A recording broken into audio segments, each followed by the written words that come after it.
say giấc mộng ban đầu. Yêu người thoáng mới đôi mươi, em đang đổ trắng tròn.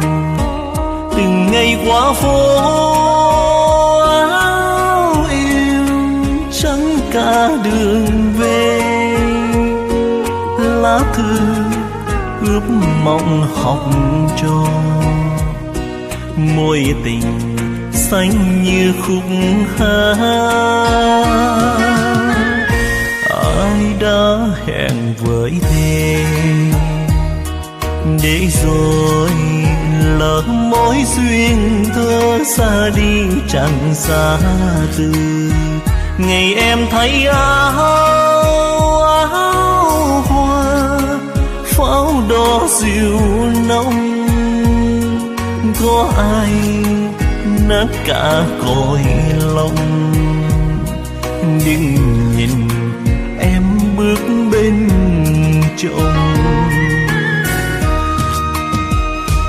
20 năm cuộc mộng dở dang, khắc sâu bóng nàng lắng trong cung đàn. Em giờ ở đâu hằng vui duyên mới. 20 năm cuộc dù còn đây, uống qua tháng ngày cố quên đi người, say hoài sầu không vơi. Tình duyên ta tiếc uống thêm ly này.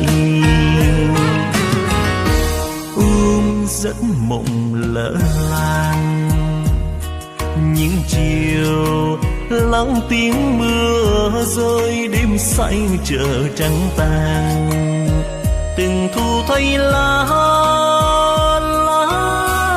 rơi đắp mô cuộc tình. Lá bay chất nặng tuổi đời, nhớ người ta xót ly này.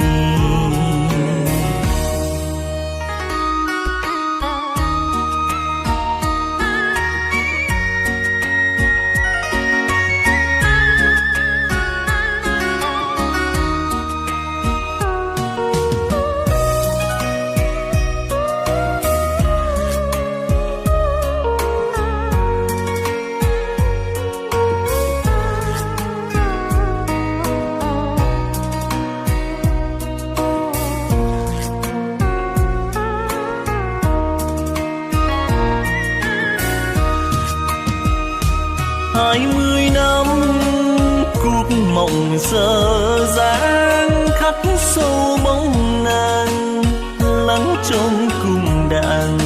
Em giờ ở đâu hạng vui duyên mới.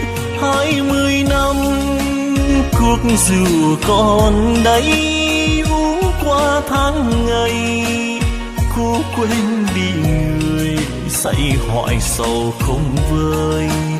Tình duyên ta tiếc uống thêm ly này. Giấc mộng lỡ làng những chiều lắng tiếng mưa rơi, đêm say chờ trắng tàn. Từng thu thấy lá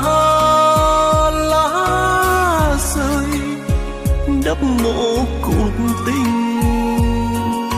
Lá bay chất nặng tuổi